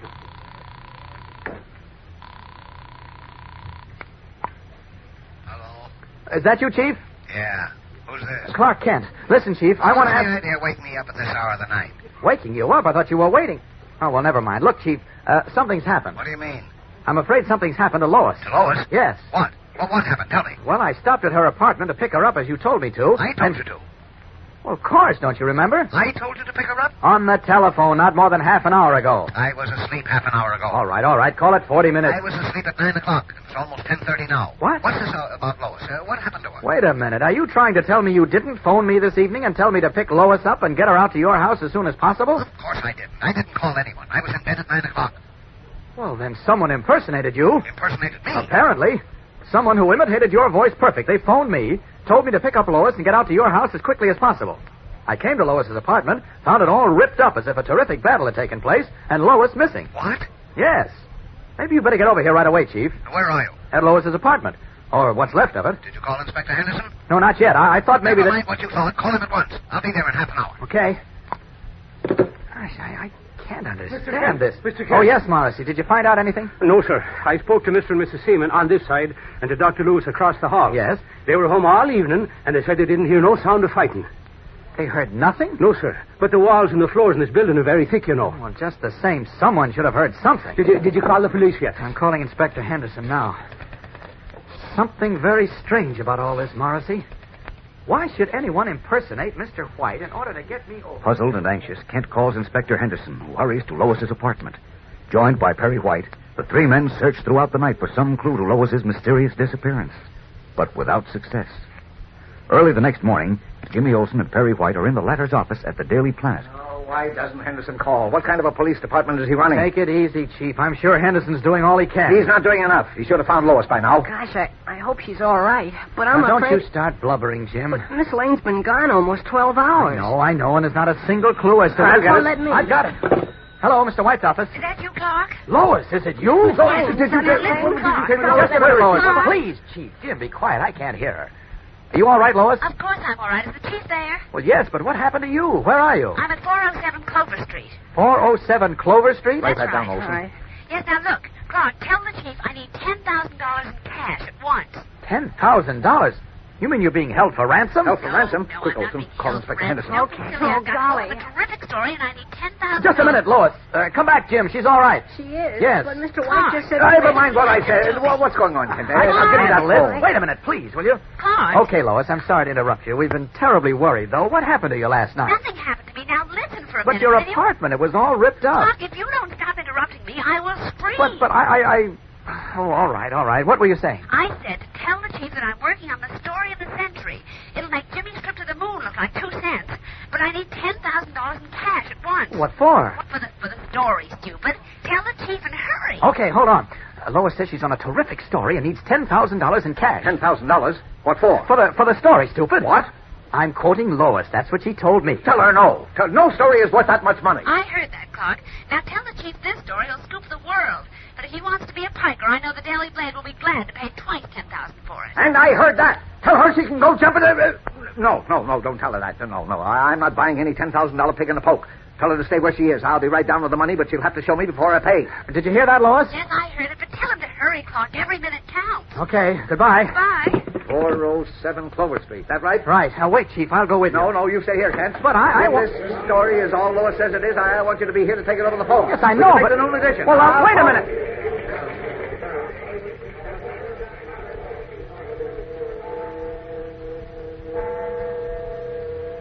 It's 10 o'clock, Mr. Kent. I know. Mr. White doesn't call pretty soon. We'll miss the noon edition. Well, Clover Street's a good hour's ride from here, Jim. He's been gone an hour and a half. Gosh, I wonder what this big story of Miss Lane's is. Uh-oh. Maybe we'll find out now. Hello, Kent speaking. Kent, listen to me. Got the story, Chief? No, I haven't got it yet. I need another $10,000. What? You heard me. Tell Darwin to draw $10,000 from the bank at once and you rush it down here. Are you serious? You bet I'm serious. Get that money and rush it down here. We're at 407 Clover Street, Mrs. Walsh's rooming house. You got that? Yes, I've got it, but Chief, I what's in can't the... talk anymore. I'm being watched. What? So long. Oh, wait a minute. Oh, was that Mr. White? Yes. He says he needs another $10,000. Sleeping lizards. I can't figure this out, Jim. Who are you calling on the intercom? Darwin, the cashier. Oh. Yes, Mr. White? Oh, this is Clark Kent, Darwin. Mr. White just called. He wants you to draw $10,000 from the bank at once. Another $10,000? That's right. Take care of it right away, will you? But this is most unusual, Mr. Kent. What account is this to be charged to? Oh, I don't know. Editorial, I guess. Oh, you guess? You can straighten it out with Mr. White later. But I can't draw a large sum like that, Mr. Kent, without knowing which account is to be charged to. Now listen, Darwin. The chief says this is very important. I'm sorry, Mr. Kent, but you must understand my position. Well... I'm answerable to our stockholders and the publisher. I know. I can't possibly issue a voucher for $10,000 without knowing which account is to be charged to. Well, now, wait a That's minute. final. What will Clark Kent do now? Perry White said every moment is precious. We'll return in a moment for the exciting climax of today's episode. But first, here again is your announcer. You know, it seems like there are more reasons than you can shake a stick at why you fellas and girls go all out for Kellogg's Pep.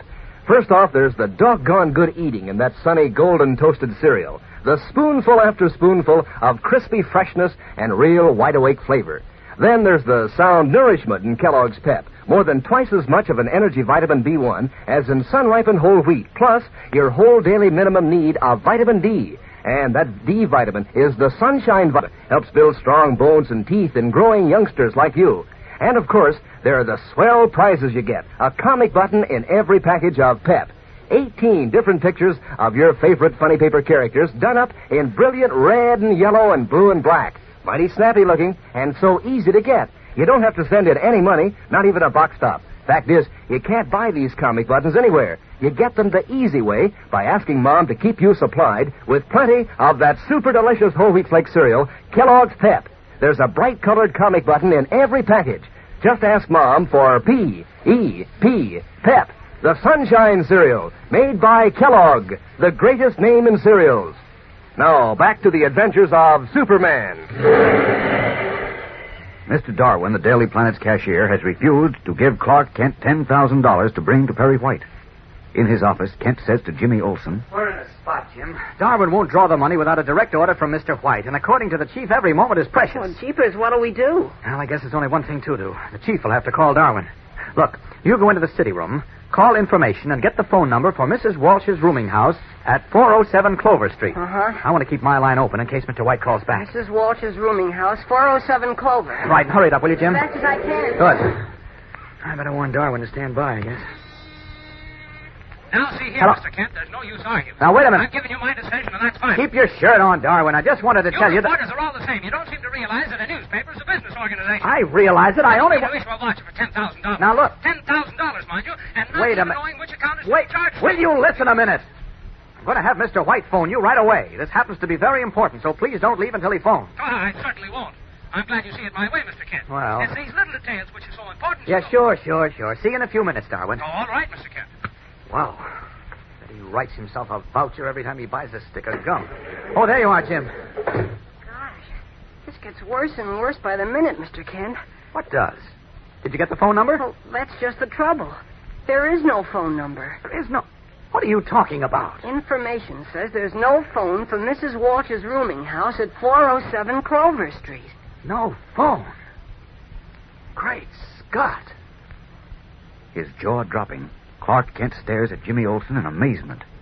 Only a few minutes ago, Perry White said he was calling from that address, and that he and Lois Lane were in danger. What does this mean? What is the story in which White and Lois are involved? And what is the meaning of the other strange things which are baffling Kent? Well, fellows and girls, there are more and even stranger things to come. So don't miss a single episode of our fascinating new story. Tune in tomorrow and every day, Monday through Friday, same time, same station, and follow The Adventures of Superman. Faster than a speeding bullet. More powerful than a locomotive. Able to leap tall buildings at a single bound.